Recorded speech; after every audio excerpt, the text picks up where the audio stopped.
신약성경 데살로니가 전서 5장 18절에 있는 말씀입니다. 제가 가진 성경책에는 신약성경 333면에 있습니다. 신약성경 333페이지 데살로니가 전서 5장 18절 찾으셔서 우리 다 같이 한 음성으로 받들어 봉독합니다. 범사에 감사하라. 이것이 그리스도 예수 안에서 너희를 향하신 하나님의 뜻이니라. 아멘. 유대인들이 보는 탈무드라고 하는 책에 보면 이런 이야기가 있습니다. 어떤 부부가 결혼을 해서 오래도록 잘 살았습니다. 아이들도 많이 낳고 이렇게 살아가면서 서로 결혼 생활을 이어가는데 이제 10년, 20년쯤 지나게 되니까 조금 문제가 생기기 시작합니다. 자꾸 의견이 서로 부딪히게 되고 서로 말다툼을 하게 되고 그것이 점점점 이제 확장되면서 큰 싸움이 되는 그런 경우가 발생하는 겁니다. 처음에는 싸울 만한 이유가 있어서 싸우게 되지요. 그런데 점점 지나다 보니까 아무것도 아닌 것 가지고도 싸웁니다. 서로 상대방이 쳐다보는 눈빛이 기분 나쁘다고 싸우고 잠자다가 말고 갑자기 뒤척이는데 그 모습이 귀찮다고 또 싸우기 시작합니다. 그런데 그 싸움이 점점 커지고 점점 이제 심각해지는 겁니다. 그래서 도저히 더 이상 둘이서 결혼 생활을 유지할 수 없다 이렇게 판단하게 됐습니다. 그래서 둘이서 서로 이야기를 많이 나누다가 이러느니 우리가 서로 이혼하자 이렇게 해서 서로 합의가 된 것입니다. 이제 이혼을 하게 되니까 간단하게 서로 갈라설 수 있는 건 아니지 않습니까? 우리도 살아보지만 이혼한다는 것이 그게 쉬운 것이 아닙니다. 재산을 우선 나눠야 되기 때문에 이제 서로 화가 나서 서로 격앙되어 있는 상태에서 어떻게 이것이 잘 분배되고 이것이 서로 정리가 되는가 하는데 이 집은 그런 대로 잘 정리가 되는 것 같습니다. 일단 가지고 있는 모든 현금을 은행에서 찾아서 깨끗이 반으로 나누자 서로 합의가 됐습니다. 가지고 있는 재산 집도 팔아서 그냥 깨끗이 반으로 나누자. 오케이, 서로 합의가 되었습니다. 모든 땅들도 모든 것들도 다 이제 이렇게 반씩 나누기로 아주 착착 진행이 돼서 이제 이들이 계획하고 생각했던 이혼이라는 순서가 잘 진행되게 됐는데 그런데 이제 갑자기 변수가 하나 생겼습니다. 합의가 되지 않는 한 가지가 생기게 된 것인데 무엇이든지 그저 50%씩 반씩 나누기로 한 것은 큰 원칙이기 때문에 거의 대부분 이 원칙을 적용하면 이혼이 간단하게 진행이 되는 것이었는데 여기는 이 50%의 원칙이 적용되지 않는 문제가 생겨졌다는 것입니다. 그게 다름 아닌 자식들의 문제입니다. 하필이면 이 부부에게 자식이 11명이 있는 것입니다. 어떻게 나누든지 간에 서로 반반씩 나눌 수가 없었습니다. 그런데 다른 것에는 크게 욕심을 내지 않는 남편과 아내가 서로 이 자녀에 대해서는 욕심을 굽히지 않는 거예요. 전혀 타협이 되지 않는 것입니다. 이 문제 때문에 서로 싸우고 또 다투고 또 아무리 고민하고 아무리 계산해도 이게 타협이 전혀 되지 않는 거 할 수 없이 이거 다른 사람에게 좀 물어보자. 그 주변에 있는 아주 이름난 유명한 랍비를 찾아가서 이 사정을 이야기합니다. 그랬더니 랍비가 이 사정을 듣고 나서 랍비가 생각해 봐도 이게 쉬운 문제가 아닙니다. 어떻게 해줄까? 다른 건 다 됐는데 뭐 어느 한쪽에 돈을 더 많이 요구하면 그럼 네가 돈을 더 많이 가져가고 자식을 하나 이쪽에 더 줘라. 이렇게 쉽게 절충을 해보려고 생각했는데 다 안 되는 거예요. 나머지는 다 무조건 50%의 합의가 되는데 이 자식의 문제는 절대 양보가 없는 겁니다. 11명입니다. 어떻게 하면 좋겠습니까? 랍비가 곰곰이 생각하다가 안 되겠다. 빨리 집에 가서 하나 더 낳아라. 뭘 그렇게 좋아해. 속이 너무 들여다 보이잖아. 자, 아무튼 11명을 빨리 가서 하나 더 낳으면 12명이 되는데 이 부부가 생각해보니까 도저히 이 방법 아니고는 원활하게 이혼을 할 수가 없습니다. 돌아갔습니다. 열심히 12명을 낳기 위해서 노력했습니다. 그래서 드디어 아이를 낳게 된 것입니다. 이제는 이 아이를 낳기만 하면 12명이 돼서 6명씩 나누어 가지고 이혼하면 된다라는 생각을 가지고 아이를 기다렸습니다. 여기 또 다른 놀라운 역사가 있었습니다. 다름 아닌 쌍둥이가 나온 것입니다. 어떻게 해야 되겠습니까? 결국 이 남편과 아내는 아무리 생각해봐도 이혼하는 것은 하나님의 뜻이 아니다. 그냥 우리끼리 사는 것이 하나님의 뜻이다 라고 생각하면서 같이 살았다 하는 탈무드의 이야기입니다. 여러분들이 염려해 주시고 또 기도해 주셔서 저는 이번에도 한국 출장을 무사히 다녀왔습니다. 지진의 여파가 있었고 또 제가 갔을 때 태풍이 있었습니다. 뿐만 아니라 정치적으로 북한에서 핵실험을 계속 해대는 것 때문에 진짜 어수선한 상황입니다. 저는 KTX를 타고 대구에 출장하는 날이 있었는데 가는 시간 4시간 반, 오는 시간 3시간 반, 이렇게 또 기다리는 시간 3시간, 이렇게 한나절 전체를 그냥 고스란히 그 열차 안에서 있었습니다. 마음속에 얼마나 불안하든지 오늘 돌아갈 수 있을 것인가, 내일 일정은 다 감당할 수 있을 것인가. 물론 그날 하루의 일정은 완전히 망쳤습니다.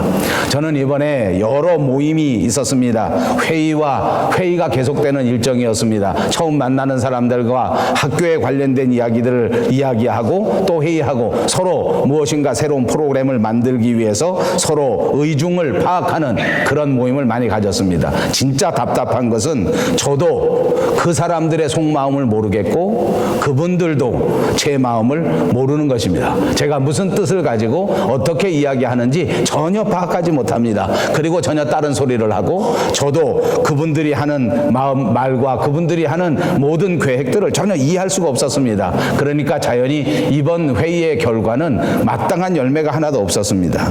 여러분, 우리가 이 세상에 살아가면서 그리스도인으로 살아가는데 우리 그리스도인들이 살아갈 때 가장 중요한 것이 무엇인가 생각해 보면 물론 여러 가지 중요한 것이 있을 수 있지만 우리가 가장 중요하게 생각할 것은 바로 하나님의 뜻입니다. 하나님의 마음이 어떤 것인지, 하나님의 뜻이 어떤 것인지 우리 인생 가운데 분명하게 깨달을 수 있다고 하면 그것은 우리가 가장 행복하게 살아갈 수 있는 지름길이요, 우리가 가장 인간답게 살아갈 수 있는 중요한 길이라고 믿어 의심치 않습니다. 그러니까 우리가 어떻게 하나님의 뜻을 알아낼 수 있을까, 그리고 어떻게 하나님의 뜻대로 살아갈 수 있을까. 성경의 여러 본문 가운데 특별히 오늘 저와 여러분이 같이 봉독한 데살로니가 전서 5장 16절에서 18절까지는 아주 정확하게 그리고 아주 명확하게 하나님의 뜻을 언급하고 있습니다. 항상 기뻐하라, 쉬지 말고 기도하라, 범사에 감사하라. 이것이 그리스도 예수 안에서 너희를 향하신 하나님의 뜻이니라. 하나님의 뜻이다. 정확하게 우리에게 말해 주었습니다. 기뻐하고 기도하고 그리고 범사에 감사하는 여러분들이 되시기를 주님의 이름으로 축복합니다. 오늘은 특별히 추수감사절 절기입니다. 감사하는 삶이야말로 하나님의 마음이요 하나님의 뜻이라고 하는 것을 분명하게 믿으시기를 바랍니다. 또한 이 믿음대로 우리의 삶에서 풍성한 감사가 넘쳐나고 하나님이 기뻐하시는 감사의 절기가 되시기를 다시 한번 주님의 이름으로 축복합니다.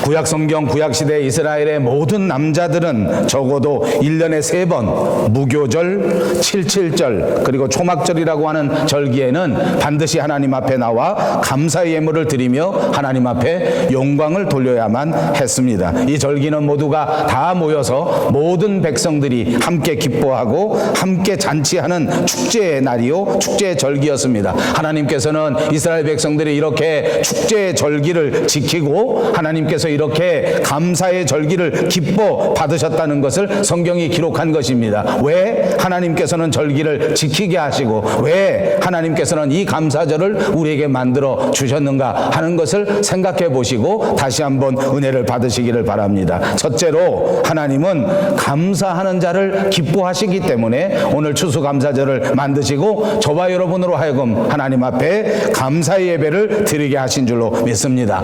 그렇습니다. 우리가 살아가는 이 세상에서도 서로 감사하면서 살 때에 그 삶의 기쁨과 행복이 있는 것입니다. 부부 사이를 생각해 보십시오. 서로 감사하고 서로 수고하고 서로 고마워하고 서로 힘을 북돋워 준다고 하면 그러면 감사하고 또 행복하지 않겠느냐 그 말입니다.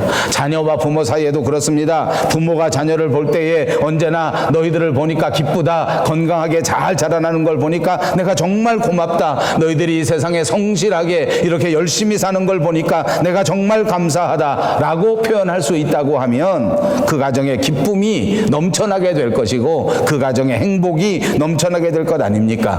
그렇습니다. 우리가 하나님과 함께 가족을 이루고 있는 사람입니다. 우리가 교회 안에서 날마다 감사하고 날마다 감사할 수 있다고 하면 하나님께서 기뻐하실 것은 너무나 분명하지 않습니까? 그러므로 하나님께서는 그 백성들이 하나님의 은혜를 깨닫고 날마다 하나님 앞에 감사하는 그런 절기를 만드셨고 그런 절기를 우리를 보고 지키라고 말씀하신 줄로 믿습니다.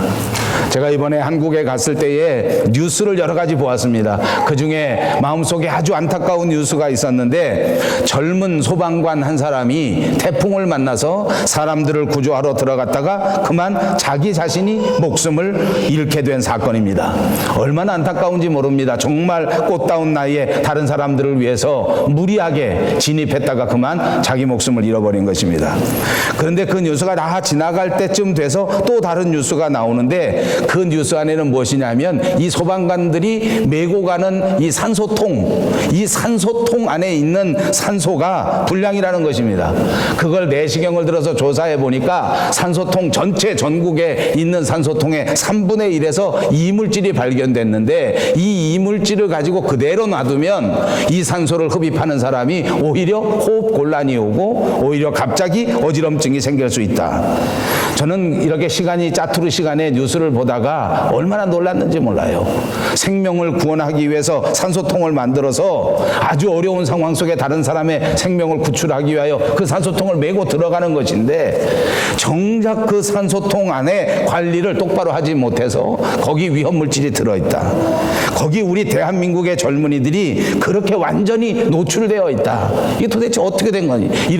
이런 나라에서 어떻게 이 우리의 젊은이들이 미래를 바라보고 살아갈 수 있겠는가 하는 걸 생각하니까 정말 마음이 무거웠습니다. 이게 도대체 어떻게 이걸 풀어낼 수 있을까? 너무 심각한가요? 네, 여러분, 저와 여러분이 사는 이 땅 밴쿠버는 세계 전체에서도 공기가 좋기로 그야말로 세계 으뜸입니다. 여러분, 과연 이 땅 위에 살면서 이렇게 맑고 깨끗한 공기를 마음껏 공급받으시면서 우리가 감사하고 고마워하면서 살고 있는가 하는 걸 좀 말씀드리고 싶은 것입니다. 이런 데 살면서도 감사하지 못한다면 이게 도대체 어떻게 되는 거냐 그 말입니다. 또 제가 출장 간 우리 조국 대한민국의 여름은 그야말로 정말 심한 더위 속에서 시달린 작년 여름이었습니다. 이야기를 들어보니까 에어컨 없이는 살 수가 없었답니다. 한밤중에도 열대야가 30도를 오르내리기 때문에 에어컨 없는 집은 잠을 자지 못했다고 하는데 근데 문제는 서민들에게 있어서 전기요금 누진 제도라고 하는 것입니다.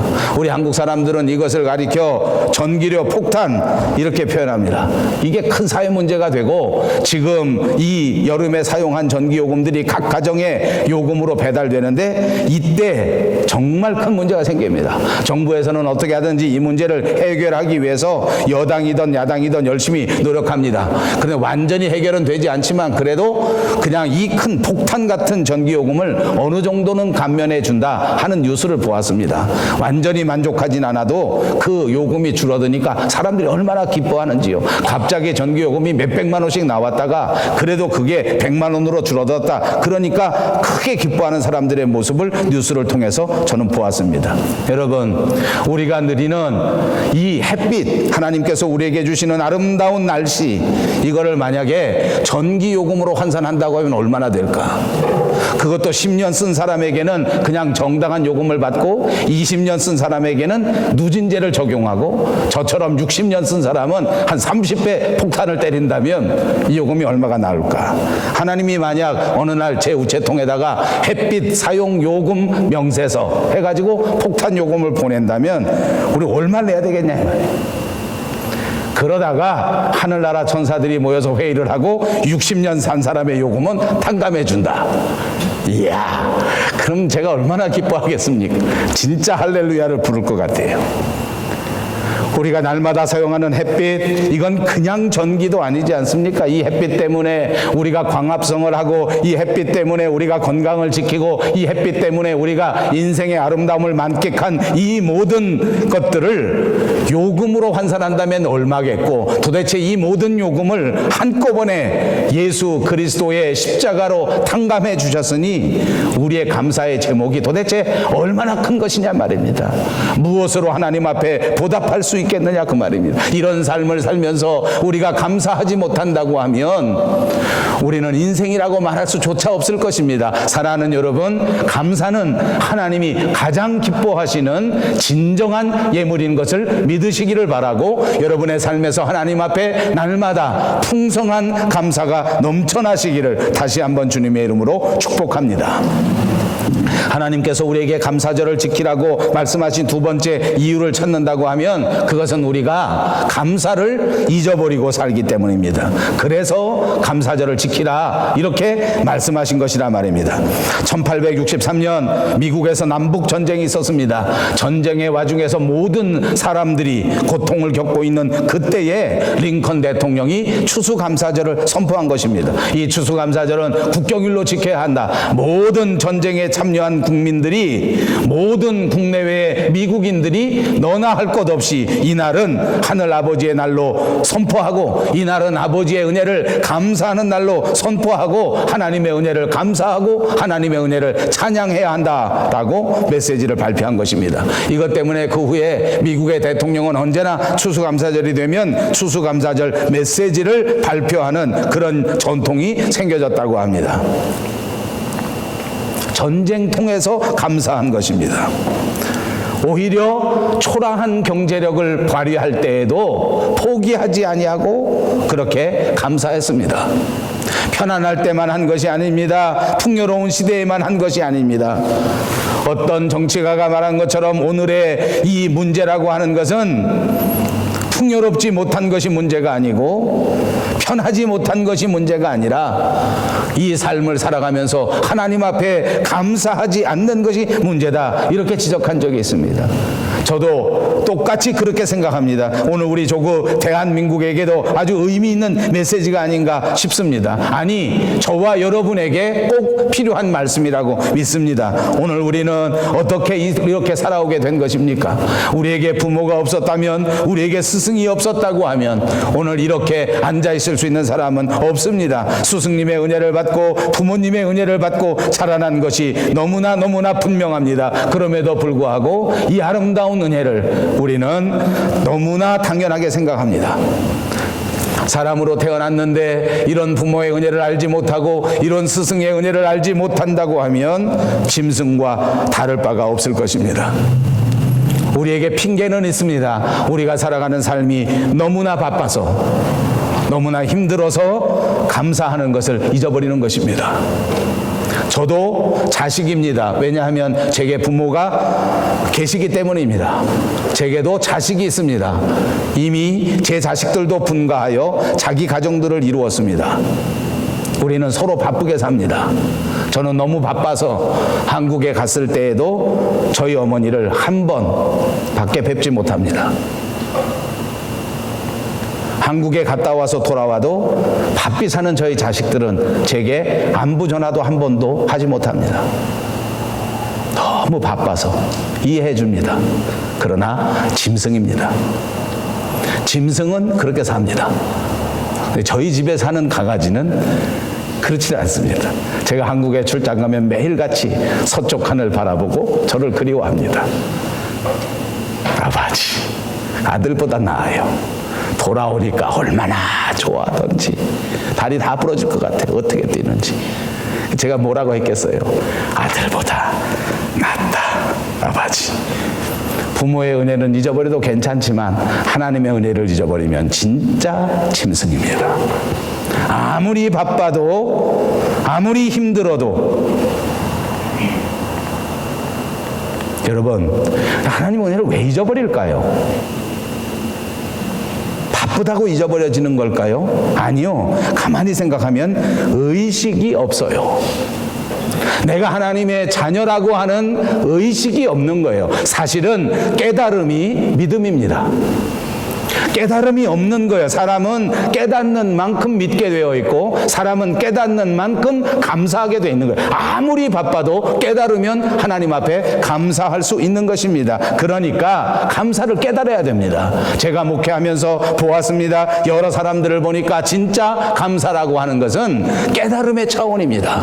제가 예를 들어 드리겠습니다. 목회하면서 보니까 많은 사람들을 만납니다. 어떤 사람들은 나면서부터 진짜 금수저로 나는 사람들이 있습니다. 왠지 풍요롭습니다. 부모도 잘 삽니다. 배경도 좋습니다. 후원도 좋습니다. 자기 자신도 정말 많은 달란트를 가지고 태어납니다. 그래서 이 사람들은 하는 것마다 성공하게 되고 많은 사람들에게 추앙을 받고 존경을 받는 높은 자리에까지 쉽게 올라갑니다. 제가 한국에 가서 보니까 물질을 가졌는데 보통 가진 것이 아닙니다. 저는 계산을 할 수 없을 만큼의 재산을 가진 사람들을 많이 보았습니다.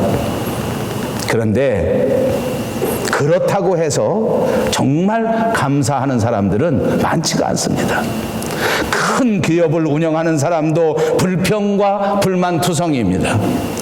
노조가 불만이고 지역에 있는 사람이 불만이고 정부에서 정책을 펴는 사람들이 불만이고 도대체 입만 열면 상소리가 끊이질 않습니다. 많이 받았다고 해서 감사하는 것이 아니더란 말입니다.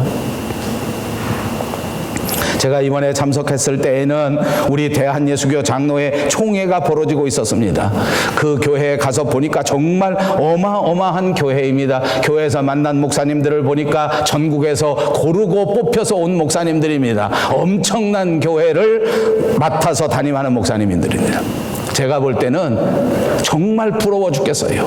정말 부러워요.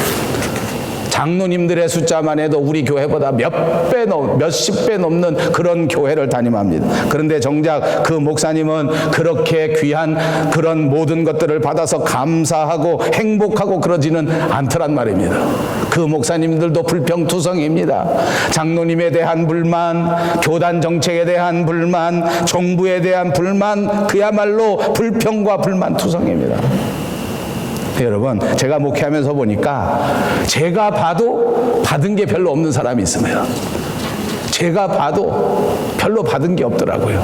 저만도 못한 사람이 가끔 있더라고요. 야, 저 사람은 무슨 재미로 살까? 그런데 이상하게도 그런 사람들이 또 하나님의 은혜를 깨닫고 늘 감사하면서 늘 행복해하면서 사는 것을 볼 수가 있습니다. 여러분, 제가 무슨 말하는지 여러분들도 다 이해하시리라고 생각합니다. 그렇습니다. 깨달음의 문제라는 거예요. 세상에 아무리 많이 가졌어도 하나님의 은혜를 깨닫지 못하면 그거 지옥입니다. 받은 것이 없는 것 같아도 하나님 앞에 진짜 깨달음을 얻어보면 하나님이 주신 것이 얼마나 많은지를 몰라.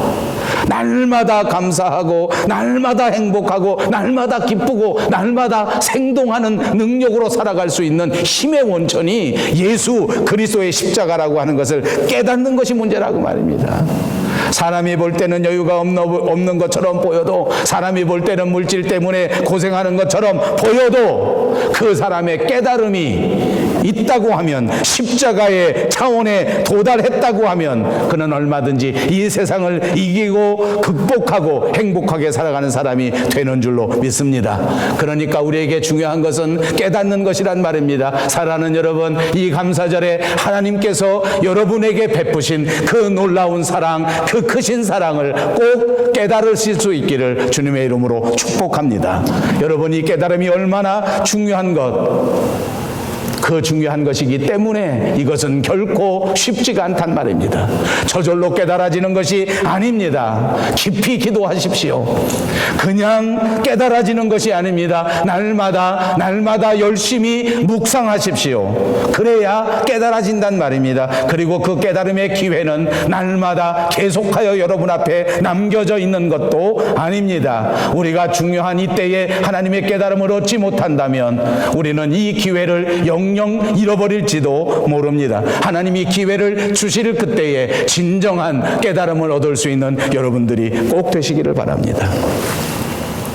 제2차 세계대전 또는 가장 긴 밤 이런 책들을 집필한 사람이 있습니다. 이 사람이 5년간 암으로 투병하다가 죽었습니다. 그는 심한 고통을 겪고 암 치료를 받는 이런 상황 속에서도 날마다 아침에 일어나면 감격스러운 목소리로 기도했다고 합니다. 하나님 아버지, 오늘도 좋은 날을 주셔서 감사합니다. 매일매일 이렇게 똑같이 기도를 드렸답니다. 하루는 옆에서 보는 아내가 너무 답답해서 이 남편에게 물어봅니다. 아니, 당신 도대체 뭐가 그렇게 감사합니까? 뭐가 그렇게 아침마다 오늘도 기다리고 있는 것은 그냥 항암 치료요. 오늘도 기다리고 있는 것은 시한부 인생인데 도대체 눈을 뜨면 아침에 무엇 때문에 그렇게 감사할 수 있단 말입니까? 라고 질문했습니다. 그때 그 남편이 이렇게 대답했다고 합니다. 나는 매일 새 날을 맞이할 때에 5가지 감사의 제목이 있습니다. 첫째, 눈을 떠서 당신을 다시 볼 수 있다고 하는 것은 내 인생의 가장 큰 기쁨입니다. 두 번째로는 눈을 떠서 가족들의 음성을 듣는 것, 그것이 가장 큰 행복이기 때문에 하나님 앞에 감사한 것입니다. 세 번째로는 내가 암의 질병 속에 있지만 병들어서 아무것도 할 수 없을 그때 전에 하나님께서 힘을 주셔서 이 작품을 만들 수 있는 것, 그것이 얼마나 감사한지 모릅니다. 네 번째로는 이 병마 가운데 그냥 넘어져 쓰러지지 않고 병마와 더불어 싸울 수 있도록 힘을 주신 하나님 앞에 감사한 것입니다. 그리고 가장 감사한 5번째 감사의 제목은 이제 주님이 나와 가까이 계시다고 하는 것입니다. 얼마 되지 않아 주님 곁으로 갈 그날을 생각하니 나는 하나님 앞에 감사의 기도를 드릴 수밖에 없습니다. 라고 말했다고 합니다. 이것이 우리의 삶에 큰 교훈이 되시기를 바랍니다. 하나님께서 감사절을 지키게 하신 세 번째 이유가 있습니다. 그것은 모든 복이 하나님께로부터 온다고 하는 사실을 깨닫게 해 주시려는 뜻입니다. 이 세상의 모든 것은 전지전능하신 하나님이 창조하신 것입니다. 그리고 오늘 저와 여러분의 삶에 절대적인 주권을 가지신 분은 우리 하나님 아버지입니다. 정치가가 아니란 말입니다. 물질이 아니란 말입니다. 세상의 권세가 아니란 말입니다. 하나님께서 저와 여러분의 삶을 주장하시고 저와 여러분의 삶을 인도하시고 우리의 생사화복은 물론이요, 우리 가정과 우리 교회와 우리 국가의 모든 흥망성쇠를 주장하시는 분인 것을 믿으시기를 바랍니다. 생각해 보십시오. 오늘까지 이끌어 주신 것 하나님의 은혜인 것입니다. 오늘 우리가 받은 복을 세어보시기를 바랍니다. 모두가 다 하나님이 주신 것입니다. 하나님이 주신 것을 깨닫고 하나님 앞에 감사할 수 있는 저와 여러분들이 되시기를 바랍니다. 어느 임금님이 맛이 기막히게 좋은 요리를 드시게 되었습니다. 얼마나 맛이 좋았던지 이렇게 훌륭한 요리를 만든 주방장을 상을 줘야 되겠다 하고 주방장을 불렀습니다. 그랬더니 그 요리사가 왕 앞에 나와서 듣고 겸손하게 말합니다. 임금님, 칭찬해 주시니 너무나 감사합니다. 그러나 이 요리는 내 기술로만 만든 것이 아닙니다. 칭찬을 해 주시려거든 이렇게 좋은 야채와 좋은 재료를 판 그 가게의 주인을 찾아서 칭찬해 주셔야 할 것입니다. 그랬더니 임금님이 채소 가게 주인을 불렀습니다. 그랬더니 그 주인도 대답합니다. 임금님, 천만의 말씀입니다. 저는 그냥 갖다가 팔았을 뿐인데 제가 무슨 칭찬을 받을 수 있겠습니까? 이 채소를 만들고 이 채소를 키운 그 농부를 데려다가 칭찬해 주시는 것이 옳습니다. 그래서 임금은 또 농부를 불렀습니다. 농부는 말합니다. 임금님, 저는 그냥 작은 수고를 했을 뿐입니다. 제가 땅을 갈아서 씨를 심었어도 때를 따라 비를 주시고 햇볕을 주시고 이 모든 채소들을 자라게 하신 그분 하나님 앞에 감사해야 됩니다. 여러분, 곰곰이 생각해 보십시오. 오늘 저와 여러분이 살아가는 이 모든 삶의 현장 속에서 모든 것은 하나님의 은혜로 주신 것입니다. 사랑하는 우리 가족, 사랑하는 우리 남편, 사랑하는 내 아내, 그 배후에는 하나님의 선하신 손길이 우리에게 베풀어 주신 은혜의 선물이라고 하는 것입니다. 하나님이 은혜 주시지 않았다면 이렇게 좋은 가족들을 만날 수 없었습니다. 하나님이 은혜 주시지 않았다면 이렇게 좋은 교회를 은혜를 만날 수 없었을 것입니다. 하나님께서 은혜 주시지 않았다면 오늘 이렇게 아름다운 직장을 얻지 못했을 것입니다. 우리 모두는 하나님이 주시는 은혜로 사는 것입니다. 우리 모두가 하나님이 주시는 축복으로 사는 것을 믿으시기를 바랍니다. 이 은혜와 이 축복을 잊지 마십시오. 언제나 하나님 앞에 감사로 돌려드릴 수 있는 여러분들이 되시기를 바랍니다. 마지막 하나님께서 이렇게 감사절을 지키게 하신 이유는 이 감사한 것을 늘 생각하고 늘 기억하고 살아가도록 만드시기 위하여 이렇게 감사절을 주신 것입니다. 누구에게나 인생을 돌이켜보면 우리 인생에는 스토리가 있습니다. 여러분은 어떠신지 모르지만 저는 과거를 돌이켜보면 진짜 우여곡절이 있습니다. 원망스러운 일들이 한두 가지가 아닙니다. 그런가 하면 그것만 있지는 않습니다. 얼마나 감사한지 모릅니다. 제가 말씀드린 것처럼 돌아오는 비행기에서 저는 또다시 이번 일정들을 복귀하게 되었습니다. 이번에 2주일 동안 열흘 동안 참석한 모든 회의를 다시 한번 돌이켜보면서 얻었던 것과 아쉬웠던 것을 생각합니다. 그렇습니다. 저는 처음 계획하고 이 바쁜 일정을 쪼개어 출장을 갔던 그 모든 것에 아쉬움이 너무나 많습니다. 제대로 되지 않았습니다. 뜻이 통하지 않았습니다. 마음이 통하지 않았습니다. 그리고 정말 시기가 좋지 않았습니다. 정치의 계절, 총회의 계절에 찾아갔기 때문에 저와 같이 만나는 모든 사람들이 다 긴장 속에 있었습니다. 전부 큰 문제 속에 휘말려서 마음 놓고 편안하게 회의를 할 수 있는 분위기가 아니었습니다.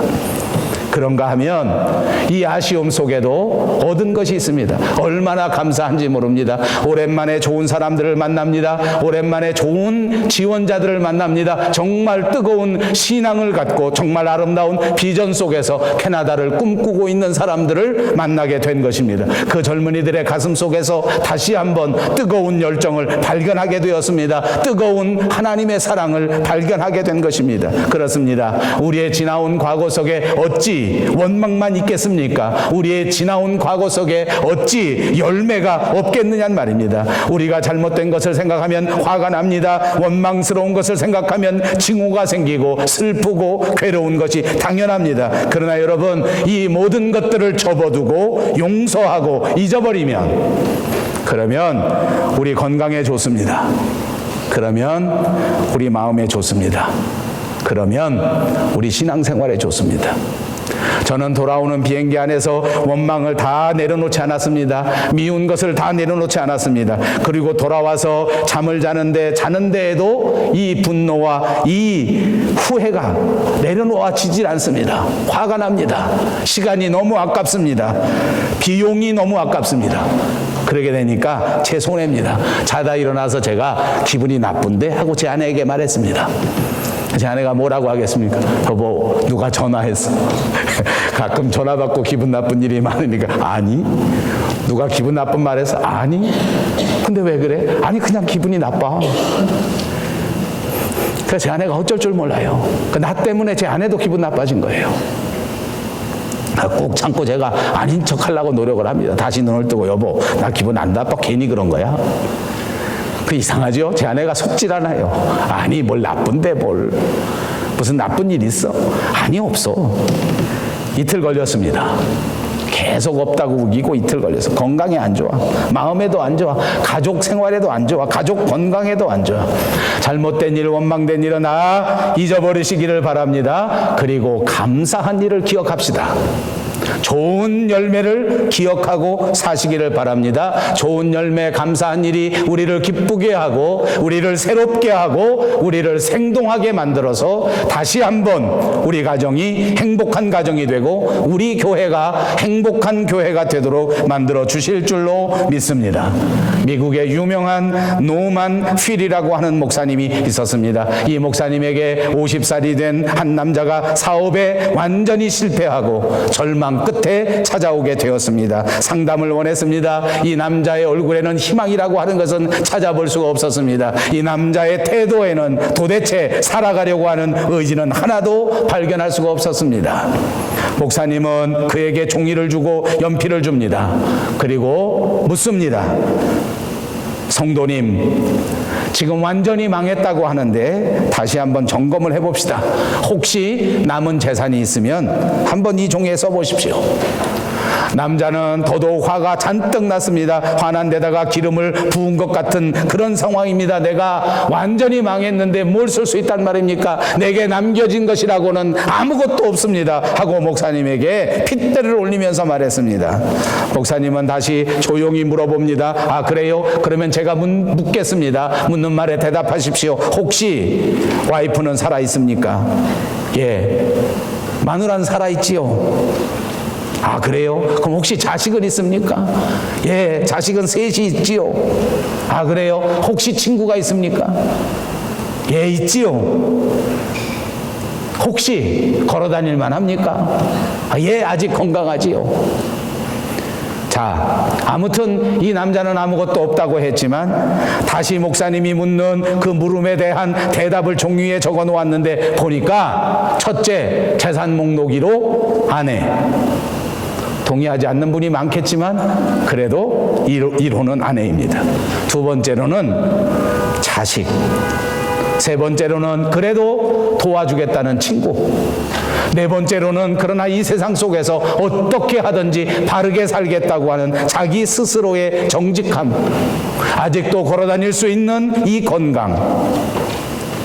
다시 이 종이를 일깨워주고 다시 이 종이를 읽게 한 이 필 목사님 때문에 이 남자는 다시 생각하게 되었습니다. 목사님, 저는 이런 생각은 전혀 해보지도 않았습니다. 남아있는 제 아내와 제 자식들이 제게 힘이 될 것이라고는 생각지 못했는데 목사님 말씀을 듣고 보니 그렇습니다. 제 아내와 제 자식들은 아직도 저를 포기하지 않을 것입니다. 다시 이들과 함께 어깨동무를 하고 일어설 수 있을 것입니다. 아직도 일어설 수 있는 건강이 있고 아직도 마음속에 이 세상을 포기하지 않을 경건함을 가지고 있다고 하는 사실을 깨달았습니다. 너무나 감사합니다 하고 일어섰답니다. 그 일어서는 얼굴에 보니까 이 노만 필 목사님이 볼 때에 이 사람의 얼굴 속에 생기가 넘쳐나게 됐다고 기록했습니다. 사랑하는 여러분, 오늘 우리에게도 이 감사절에 꼭 생각해야 할 것입니다. 내게 남아있는 이 재산이 어떤 것인가, 내가 가지고 있는 것이 무엇인가를 생각해 보시기를 바랍니다. 우리 인생 속에서 감사한 것을 생각하면서 살면 그 생각이 우리를 지배하고 그 생각이 우리를 복되게 하고 그 생각이 우리를 행복하게 만들어 주는 것입니다. 그러므로 우리가 감사하는 마음을 가진다고 하는 것은 이토록 중요한 것입니다. 내가 감사하면서 살 때 나를 행복하게 하고, 내가 감사하면서 살 때 그것이 우리 가족을 행복하게 하고, 내가 감사하면서 살 때 그것이 우리의 세상을 밝게 하게 될 줄로 믿습니다. 또 한 가지 변수는 있습니다. 내 마음이 조석변이라는 것입니다. 이렇게 감사하고 설교 들을 때에는 그렇게 하기로 하였는데 다시 집에 돌아가서 3시간 지나면 이 마음이 바뀌는 거예요. 여러분만 그런 게 아닙니다. 저도 그렇습니다. 그래서 우리의 마음을 가리켜 조석변이, 변화무쌍, 이게 문제입니다. 마음이 변하지 말아야 합니다. 감사가 변하지 말아야 합니다. 날마다 할 수 있는 대로 무시로 하나님 앞에 찬양하고 하나님 앞에 기도하고 하나님 앞에 영광을 돌리는 저와 여러분이 되시기를 바랍니다. 늘 감사의 마음이 변하지 않도록 마음을 다스리시기를 바랍니다. 하나님을 바라보시고 언제나 항상 감사할 수 있는 저와 여러분이 되셔서 하나님 앞에 영광을 돌리고 가장 행복한 삶을 살아가는 아름다운 성도들이 다 되시기를 주님의 이름으로 축복합니다. 기도하겠습니다. 자비하신 우리 하나님, 참 감사합니다. 오늘 하나님의 은혜를 되새겨 볼 때 감사한 것이 넘쳐납니다. 그야말로 모든 것이 다 하나님이 주신 감사인 것을 고백합니다. 이 마음이 주님 만나는 그때까지 변하지 말게 하여 주시옵소서. 꼭 감사를 붙들고 주님 만나는 그날까지 가장 아름답게, 가장 행복하게 신앙생활할 수 있는 우리들이 되게 하여 주시옵소서. 예수님의 이름으로 감사하며 기도하옵나이다. 아멘.